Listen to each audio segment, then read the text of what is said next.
तीन मुक्त बिंदु आवेशों का संतुलन। इसके ऊपर कई बार सवाल भी आ जाते हैं।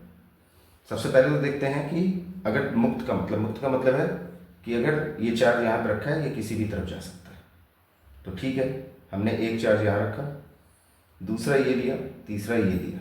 अब उनको संतुलित करना है, तो फिर या तो हम सरल रेखा में रख सकते हैं, एक स्ट्रेट लाइन पर रख सकते हैं, या फिर थोड़ा बहुत आगे पीछे रख सकते हैं। आप देखिए, किसी भी परिस्थिति में अगर हमें संतुलन बनाना है, यानी कि इक्विलिब्रियम कंडीशन मेंटेन करनी है, तो फिर उस पर लगने वाला, किसी भी बिंदु आवेश पे लगने वाला जो कुल बल है, वो कुल बल जीरो होना चाहिए, यानी नेट फोर्स जीरो होना चाहिए।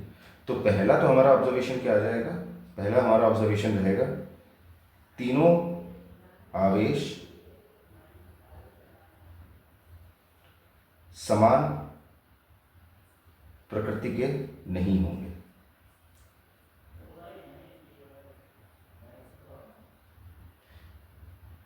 कैसे निकाला हमने? अगर समान प्रकृति के होंगे, यानी कि ये भी पॉजिटिव, ये भी पॉजिटिव और ये भी पॉजिटिव, तो क्या होगा? ये इसको इस तरफ धकेलेगा, ये इसको इस तरफ धकेलेगा, लेकिन कभी कोई भी इसको अट्रैक्ट करने वाला, यानी कि उसको आकर्षित करने वाला कोई भी बल नहीं होगा। तो इस कंडीशन में हमें क्या करना पड़ेगा?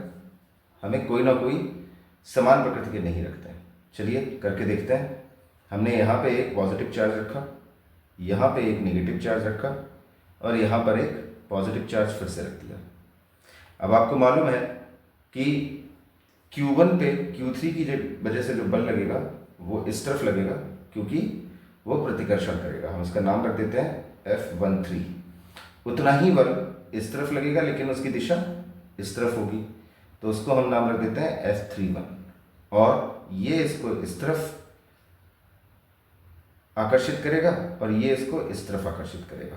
तो अगर ये तीनों समान रेखा में है, यानी कि एक ही स्ट्रेट लाइन में है, तभी ये बैलेंस हो सकते हैं, तभी ये इक्विलिब्रियम में आ सकते हैं। कैसे? अगर हम इसको यहाँ पे लेकर के चले गए, किसी भी परिस्थिति में अगर मैंने यहाँ पे कोई यहाँ पे रखा, तो ये इसको इस तरफ करता और ये इसको इस तरफ करता, साथ में ये भी इस तरफ होते फोर्स। अगर इस डायरेक्शन में अगर फोर्स होंगे तो वो कभी भी इक्विलिब्रियम पे नहीं आ सकते। तो फिर तीनों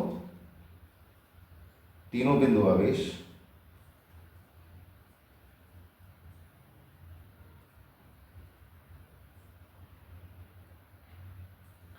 एक सरल रेखा में होंगे।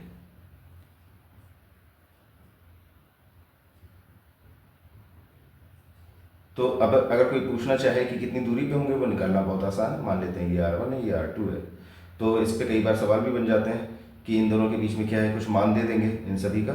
चलिए पहले हम इस दोनों को करते हैं, F13 निकालते हैं। F13 कितना हो जाएगा? K Q1 Q3 upon R1 plus R2 whole square. और इसकी तरफ जो ये बल लग रहा है, इसको हम नाम देते हैं F23, और जो इस तरफ बल लग रहा है, इसको हम नाम दे देंगे F13।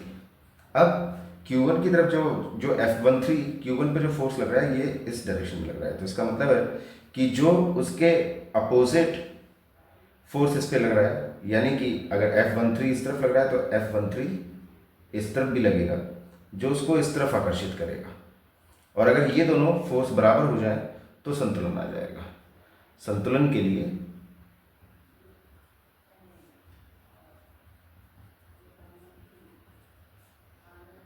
F13 बराबर होना चाहिए F21 के बराबर होना चाहिए।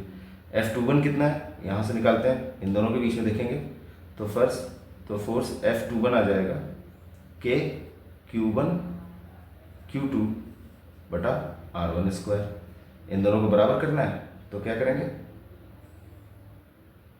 K Q1 Q3 R1 plus R2 whole square must be equal to K Q1 Q2 बटा R1 स्क्वायर। आप देखेंगे K कैंसिल हो रहा है और Q1 कैंसिल हो रहा है, तो यहाँ से हमारी एक इक्वेशन आ जाएगी।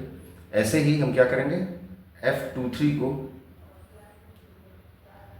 F32 के बराबर होना पड़ेगा, और वहाँ से हम एक और दूसरी इक्वेशन निकाल देंगे, और उन दोनों को सॉल्व करके हमें उत्तर मिल जाएगा।